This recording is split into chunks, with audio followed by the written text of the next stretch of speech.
दोस्तों आज हम एक्सप्लेन करने वाले हैं हाल ही में आई मूवी रेड 2 को, जो कि इस बार और भी बड़े धमाके के साथ आई है। इसलिए वीडियो को अभी लाइक कर दीजिए। हम चलिए कहानी शुरू करते हैं। तो मूवी की शुरुआत में हमें अमेय पटनायक की टीम को दिखाया जाता है, जो राजस्थान के बड़े राजा के महल में रेड मारने जाते हैं, क्योंकि राजा ने भी टैक्स चोरी की थी। लेकिन वो राजा तो पीछे के रास्ते से अपना सारा पैसा और सोना गाड़ियों में रख कर निकाल देता है, यहाँ तक कि वो उन ऑफिसर्स को डराने के लिए उन पर फायरिंग तक करवा देता है। राजा को लग रहा था कि अब उसका माल कभी पकड़ा नहीं जाएगा, पर पटनायक तो पहले से ही इसी चीज के लिए तैयार था। वो राजा के सारे ट्रक को पीछे के रास्ते से घेर लेता है और सारा पैसा सीज कर लेता है। अब जब ये बात राजा को पता चलती है तो वो अपने आदमी को पटनायक से डील करने के लिए भेजता है, ताकि उसका पैसा उसे वापस मिल सके। तब वो आदमी पटनायक से पूछता है कि आपको जितना पैसा चाहिए हम देने को तैयार हैं, बस सारा पैसा हमें वापस कर दो। इस पर पटनायक उनसे 2 करोड़ की घूस मांगता है कि पैसा लाओ और अपना पैसा ले जाओ, और ये डील हो जाती है। फिर हम ताऊ जी को देखते हैं, जो रेड 1 में पटनायक का शिकार बन गए थे।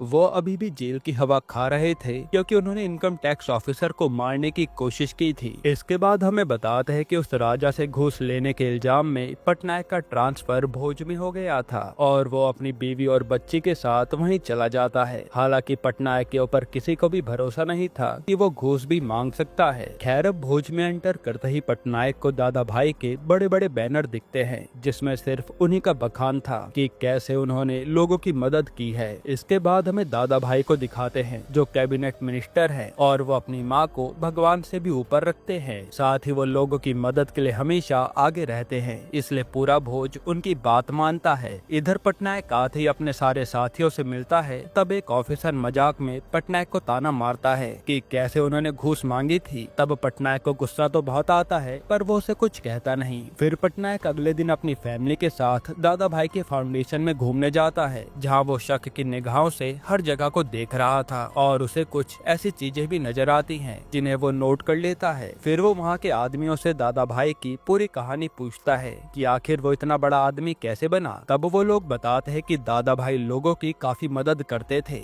इसलिए सब लोगों ने मिलकर उन्हें चुनाव में खड़ा होने के लिए कहा था। और जब दादा भाई सीएम के पास उनकी पार्टी से चुनाव लड़ने के लिए टिकट मांगने गए, तो सीएम ने दादा भाई की बेइज्जती करके उन्हें वहां से भगा दिया। जिसके बाद पब्लिक के सपोर्ट से दादा भाई निर्दलीय ही चुनाव में खड़े हुए और एमएलए बन गए। साथ ही उन्होंने कई और एमएलए अपने साथ मिला लिए। तब सीएम को अपनी पार्टी बचाने के लिए दादा भाई से ही हाथ मिलाना पड़ा, और उसके बाद दादा भाई का इतना बड़ा साम्राज्य बन गया, और अब वो कैबिनेट मिनिस्टर बन गए हैं। ये सुनकर पटनायक दादा भाई के टैक्स के बारे में फाइल्स निकालता है, जहाँ कोई भी गड़बड़ नहीं थी। और पटनायक सोचता है कि इतना शरीफ आदमी तो कोई हो ही नहीं सकता कि जरा से भी गड़बड़ न करे। इसके बाद वो दादा भाई के हर इलाके पर नजर रखता है, और फिर उसे एक खेत नजर आता है, जहाँ गन्ने की फसल कटने के बाद भी वहाँ गन्ने खड़े थे। पता करने पर मालूम पड़ता है कि दादा भाई इस खेत की फसल को हर साल ऐसे ही छोड़ देते हैं, ना जाने नीचे क्या है। तब पटनायक जाकर इस खेत की जांच करता है, और उसे भी लगता है कि जरूर नीचे कुछ होगा। तभी दादा भाई सिर्फ यहाँ की फसल नहीं कटवाता। जिसके बाद सीन शिफ्ट होता है पटनायक और उसकी टीम पर, जहाँ पटनायक सबको बताता है कि आखिर उसका ट्रांसफर यहाँ क्यों हुआ है। असल में पटनायक को दादा भाई के बारे में पहले ही पता चल गया था, इसलिए जब उसने राजस्थान के राजा के यहाँ रेड मारी तो जानबूझकर घूस मांगी, ताकि उसके सर इस इल्जाम में उसका ट्रांसफर कहीं और कर दें। और जैसा पटनायक ने सोचा था, उसे भोज में ट्रांसफर कर दिया जाता है, जहाँ दादा भाई का राज था। अब यहाँ आते ही पटनायक सबसे पहले दादा भाई की फाउंडेशन पर नजर रखता है। साथ ही वो दादा भाई से जुड़े सारे सबूतों को इकट्ठा करने लगता है, ताकि वो उसे रंगे हाथों पकड़ सके। तब पटनायक को मालूम पड़ता है कि दादा भाई ने गरीब लोगों के नाम पर ही कई कंपनीज खोली हैं टैक्स बचाने के लिए। इसी तरह से पटनायक दादा भाई के खिलाफ कई सारे सबूत लेकर अपने सर को दिखाता है, और उनसे 30 वारंट पर साइन करवाता है रेड मारने के लिए। अब सीन प्रेजेंट में आता है, और वो अपनी टीम से कहता है कि आज हमें दादा भाई के घर पर रेड मारने जाना है। जो सुनकर सबके होश उड़ जाते हैं, पर वो लोग पटनायक को मना नहीं कर सकते थे, वरना उनकी नौकरी चली जाती। फिर सारे एम्प्लॉय सीधा दादा भाई के घर पहुंचते हैं, जहां पहले से ही दादा भाई उनका इंतजार कर रहा था, और वो उन्हें खुली छूट दे देता है कि जैसे मन हो वैसे रेड मारो। अब ये लोग रेड तो शुरू करते हैं, पर इन्हें कहीं से भी कुछ नहीं मिलता। जिसके बाद ये लोग सीधा दादा भाई की फाउंडेशन में जाते हैं, पर यहाँ भी सब चीज एकदम क्लियर डर थी। हालांकि दादा भाई पर उंगली उठाने के लिए अब वहाँ की भीड़ सारे ऑफिसर को मारना चाहती थी, पर दादा भाई आकर उन्हें रोक देते हैं और पटनायक से बताते हैं कि जब से तुम यहाँ आए हो तब से हमारी भी तुम पर नजर है, इसलिए तुम्हारे आने से पहले सब कुछ यहाँ से गायब कर दिया गया था। यानी दादा भाई पटनायक से भी आगे है। यहाँ तक कि दादा भाई ने उस गन्ने के खेत से भी अपना सारा पैसा निकाल कर कहीं और शिफ्ट कर दिया था, जिससे पटनायक को काफी गुस्सा आता है और वो लोग वहाँ से चले जाते हैं। फिर पटनायक को पता चलता है कि एक कैबिनेट मिनिस्टर के यहाँ रेड मारने से उसको सस्पेंड कर दिया गया है और पटनायक चुपचाप वहाँ से चला जाता है। वहीं हम ताऊ जी को देखते हैं जो अब पेरोल पर जेल से बाहर आ गए थे और वो अपने आदमी से कह रहे थे कि ये पटनायक इतनी आसानी से शांत नहीं बैठने वाला, ये जरूर कुछ बड़ा प्लान करके आएगा। वहीं हम पटनायक को देखते हैं जो किसी सोच में बैठा हुआ था और उसे याद आता है कि दादा भाई के यहाँ से आते समय एक आदमी ने उसे पर्ची दी थी जिस पर नेहा राठौड़ लिखा था, इसलिए पटनायक उसी के बारे में पता करने लगता है। फिर कुछ दिन इधर उधर भटकने के बाद पटनायक को कुछ ऐसा पता चलता है जिससे उसके होश उड़ जाते हैं। असल में नेहा राठौर एक टाइम पर दादा भाई की लवर थी जिसने बाद में अपनी जान दे दी, पर सच्चाई तो कुछ और ही थी। ये जो दादा भाई थे ये गरीब लड़कियों को नौकरी दिलाने के बहाने उनके साथ दुष्कर्म करते थे। यहाँ तक कि दादा भाई उन्हें फंसा कर उनकी जमीनें भी कम दाम में खरीद लेता था और लड़कियां गरीब थी इसलिए कभी कुछ बोल नहीं पाती थी। इसी तरह से जब नेहा ने आवाज उठाने की कोशिश करी तो दादा भाई ने उसे मारकर आत्महत्या का नाम दे दिया। फिर जब पटनायक बाकी लड़कियों से बात करता है कि आप एक बार दादा भाई के खिलाफ गवाही दे दो,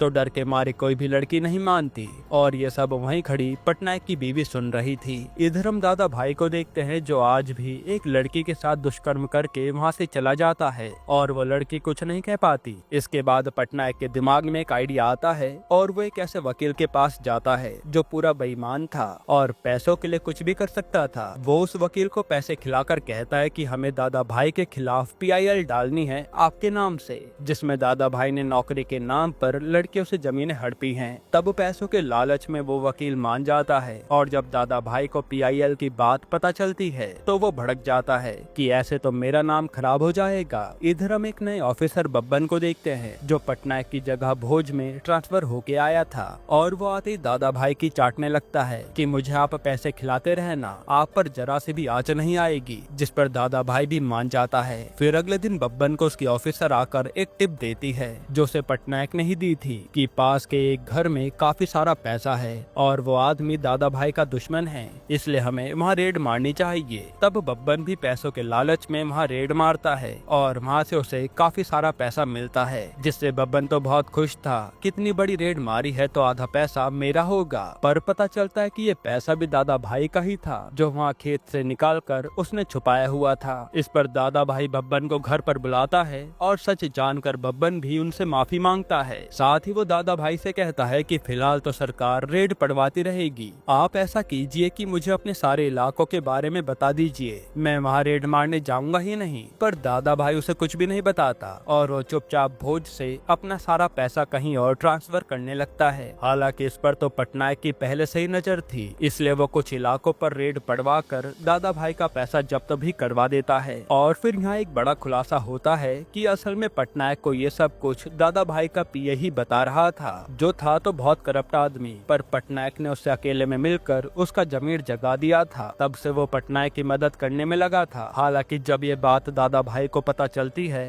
तो वो PA को खूब मारता है और फिर उसे कहीं और शिफ्ट करवा देता है। इधर पटनायक की बीवी भी उन लड़कियों से जाकर मिलती है जिनका दादा भाई ने शोषण किया था और वो उन्हें मनाने लगती है कि दादा भाई के खिलाफ आवाज उठाओ। वही दादा भाई ने आज उस वकील को भी 5 करोड़ देकर खरीद लिया था ताकि वो PIL को खत्म कर दे। तब वो वकील भी मान जाता है। अब कोर्ट का सीन आता है जहाँ दादा भाई को लग रहा था कि ये वकील तो मेरी साइड से ही बोलेगा, लेकिन यहाँ तो उल्टा हो जाता है। वकील आते ही सीधा दादा भाई की एक रिकॉर्डिंग सुनाता है जिसमें वो वकील को 5 करोड़ देकर PIL खत्म करने के लिए कह रहा था। साथ ही वकील दादा भाई के ऊपर सारे इल्जाम लगा देता है कि कैसे उसने अपनी लवर को मार डाला, यहाँ तक कि वो कई लड़कियों के साथ दुष्कर्म भी कर चुका है। इसलिए वो जज से रिक्वेस्ट करता है कि वो दादा भाई को भोज से तड़ी पार कर दे ताकि वो वहाँ के लोगों को डरा ना सके। तब जज भी दादा भाई को भोज से तड़ी पार कर देते हैं और पटनायक इससे बहुत खुश होता है कि चलो दादा भाई के साथ कुछ तो हुआ। यहाँ हमें ये भी पता चलता है कि पटनायक ने पहले से ही वकील को आगाह कर रखा रखा था कि दादा भाई उसे खरीदने की कोशिश करेगा, इसलिए वकील पहले से ही तैयार था। हालांकि दादा भाई चुप बैठने वालों में से नहीं था, वो अपनी सारी ताकत लगवाकर अपने तड़ीपार हटवा लेता है। वहीं आज पटनायक अपने हेड से मिलता है और सबूत दिखाकर कहता है कि मैं दादा भाई के यहाँ से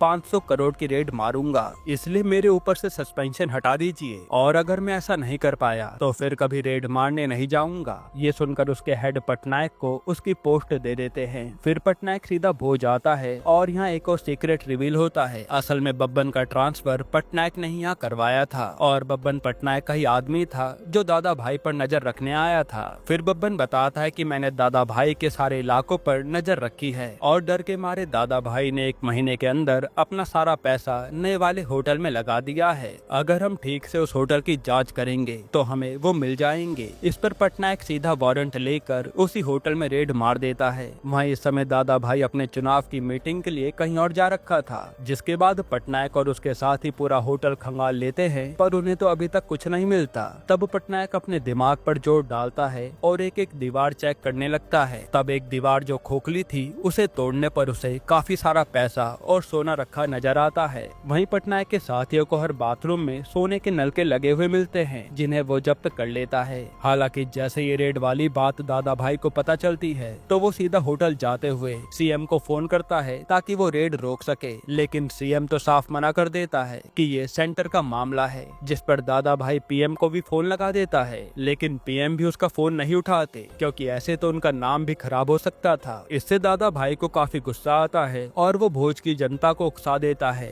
पटनायक और उसके लोगों को मारने के लिए। जिसके बाद अब भोज की जनता उस होटल में घुसने लगती है और पटनायक को समझ नहीं आता कि वो अपने लोगों की जान कैसे बचाए। हालांकि यह पटनायक को दादा भाई का पीए भी मिल गया था, जिसे उसने यहीं बंदी बनाकर रखा था। फिर पटनायक अपना दिमाग चलाता है और ऊपर से दादा भाई का पैसा उड़ाने लगता है, जिससे जनता उसे लूटने में लग जाती है। यहाँ पटनायक कहता है कि ये पैसा भी इन्हीं का था जो अब इन्हें मिल रहा है। हालांकि तभी दादा भाई आता है और वो ये देखकर हैरान था कि ये पटनायक कर क्या रहा है। जिसके बाद पटनायक नदी में से दादा भाई का काफी सारा सोना निकलवा देता है जो वहीं के एम्प्लॉय ने बताया था, और इस तरह से दादा भाई का सारा पैसा अब पटनायक ने जब्त कर लिया था, जो करीब 500 करोड़ से भी ऊपर था। ये देखकर दादा भाई को काफी गुस्सा आता है और वो अपने आदमियों के साथ उस पर हमला करने लगता है। लेकिन उसी समय वहाँ दादा भाई की माँ आ जाती है, जिनके साथ वही लड़कियाँ थी जिनका दादा भाई ने फायदा उठाया था, और पता चलता है कि पटनायक की बीवी ने उन लड़कियों को सच बोलने के लिए मना लिया था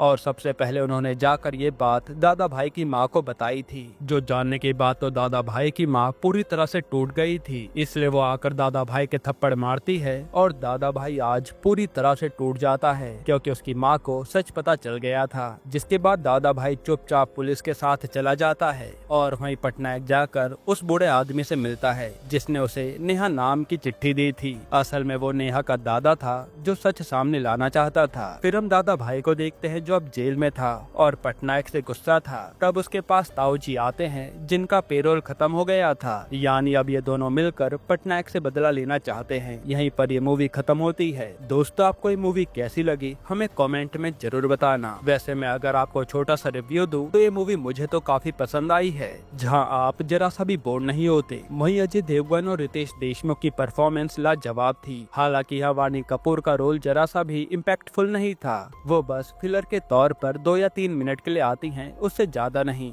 वहीं मूवी के गाने भी आपको कुछ खास पसंद नहीं आएंगे। बाकी ओवरऑल मूवी जबरदस्त है, जिसमें जब एक के बाद एक ट्विस्ट रिवील होते हैं तो मजा आता है। बाकी आप अपनी राय कमेंट में जरूर बताइएगा कि आपको मूवी कैसी लगी, और अगर आपको हाल ही में आई एक कमाल की मूवी देखनी है तो आप ये वीडियो देख लीजिए।